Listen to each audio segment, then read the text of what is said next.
My sister Eliza had always been the golden child. Straight A student, captain of the debate team, and later, a successful corporate lawyer. Meanwhile, I was the family disappointment. Dropped out of college to pursue a culinary career that never quite took off. My parents never let me forget it. When our grandparents passed away within months of each other, they left behind substantial properties to be divided among their children and grandchildren. My parents were in charge of distributing some of these assets, specifically to my sister and me. The day of the inheritance reveal, as my parents dramatically called it, came during a family dinner at their sprawling suburban home. Mom clinked her crystal glass, her diamond tennis bracelet catching the light. "We've decided how to divide Grandma and Grandpa's remaining properties," she announced, barely containing her smirk. "Eliza will receive the beachfront villa in Malibu. 3 bedrooms, private beach access, and that gorgeous infinity pool." My sister squealed with delight while my father handed her an ornate key with a blue ribbon. They embraced, champagne glasses clinking. Then all eyes turned to me.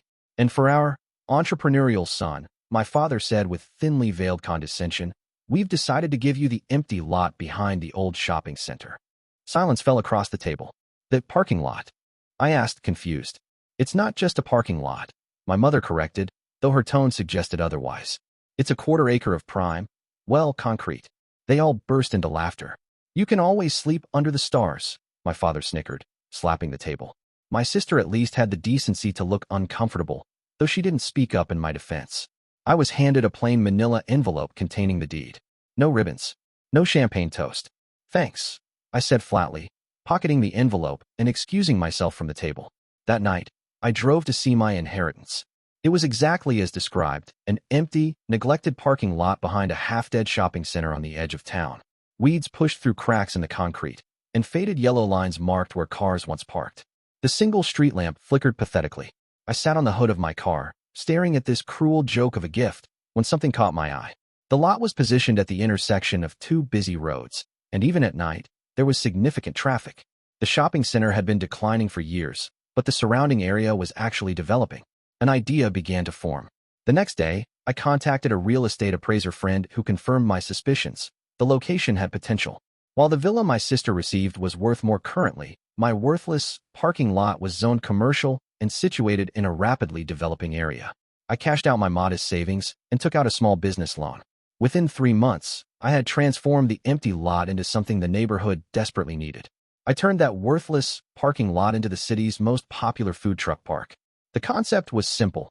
I sectioned off the lot, installed proper electricity hookups, added some string lights, picnic tables, and a small stage area for local musicians. I reached out to all my culinary school friends who had launched food trucks but struggled to find consistent locations. I offered them permanent spots for a reasonable fee, focusing on diverse cuisine options that complemented rather than competed with each other. The Empty Lot Eats, as I dubbed it, opened with just 5 trucks.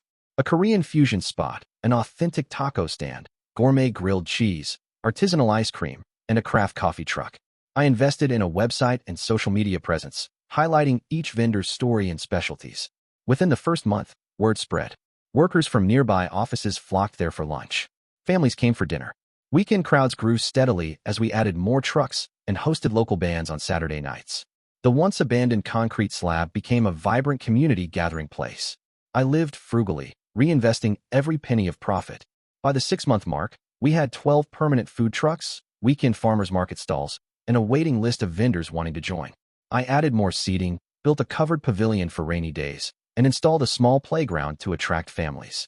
Meanwhile, my sister's villa sat mostly empty. She was too busy working 70-hour weeks at her law firm to enjoy it, and the property taxes and maintenance costs were draining her finances. I occasionally saw her posts on social media, post photos on the infinity pool deck that tried to justify the expense to herself and others. I hadn't spoken to my parents since the inheritance dinner. They made no effort to contact me either, until the local newspaper ran a feature on Empty Lot Eats as part of their local success stories series.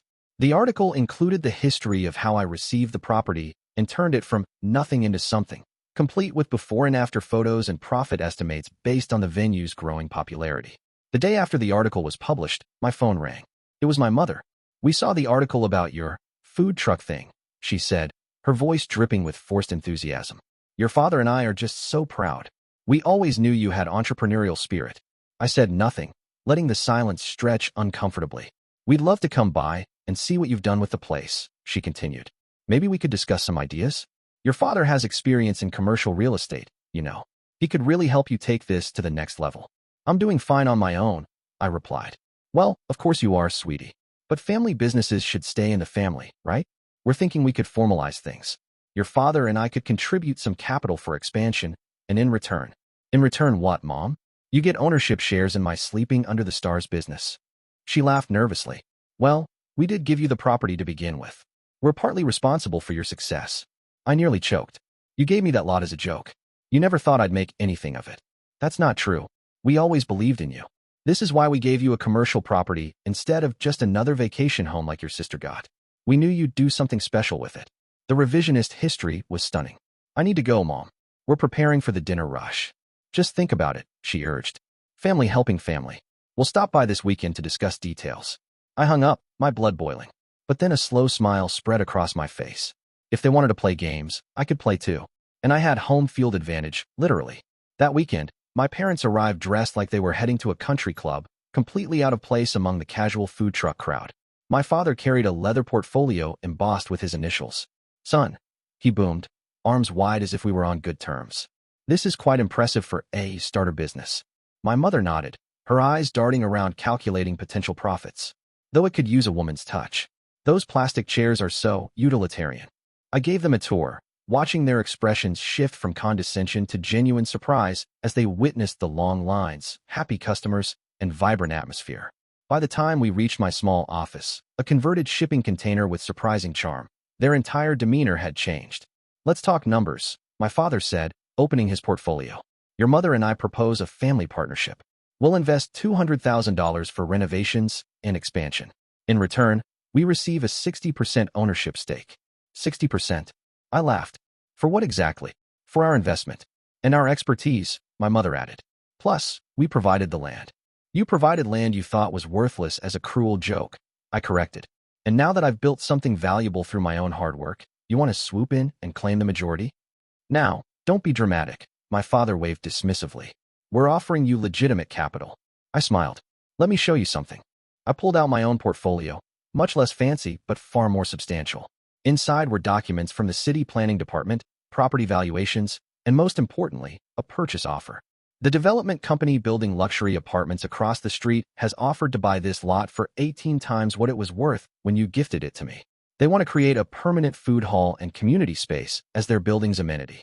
Their eyes widened at the seven-figure number on the purchase offer. "But I'm not selling," I continued. "I've counterproposed a long-term land lease instead. I maintain ownership while they develop the property at their expense. The food trucks stay, upgraded to permanent installations. I remain the owner and operator, with guaranteed income for the next 30 years. My mother's face fell. "But family should be involved." "Speaking of family," I said, sliding over another document, "I invited Eliza to lunch last week. Did you know her firm's partners have been pressuring her to entertain clients? But she's been too cash poor from maintaining that villa to do so properly?" I clicked my phone, and as if on cue, my sister walked through the door. "Hey there," she said, the awkwardness evident in her voice. "Eliza and I have our own agreement," I explained. "She's handling all legal aspects of my business expansion, and in exchange, I'm helping her convert part of her villa into a high-end corporate retreat that her firm will lease for client events. Her property becomes profitable, my business gets top-tier legal representation, and we both win." My parents stared in shocked silence. "So thank you for your generous offer," I said, closing their untouched portfolio and handing it back, "but I'll have to decline. Though you're always welcome to buy lunch here. We have a fantastic loyalty program for regular customers." They left without purchasing anything, faces flushed with embarrassment. 6 months later, the renovations were complete. Empty Lot Eats was now Starlight Market, an upscale food hall and community event space that maintained its original charm while accommodating 10 times the customers. The name was my final jab at my parents' "Sleep Under the Stars" comment. As for my sister and me, we've repaired our relationship. She admitted she always felt guilty about the inheritance disparity and was relieved to build something positive together instead. My parents?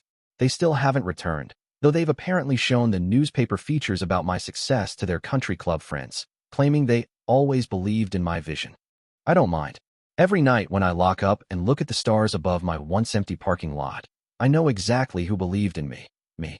Sometimes the best revenge isn't just success, it's success on your own terms.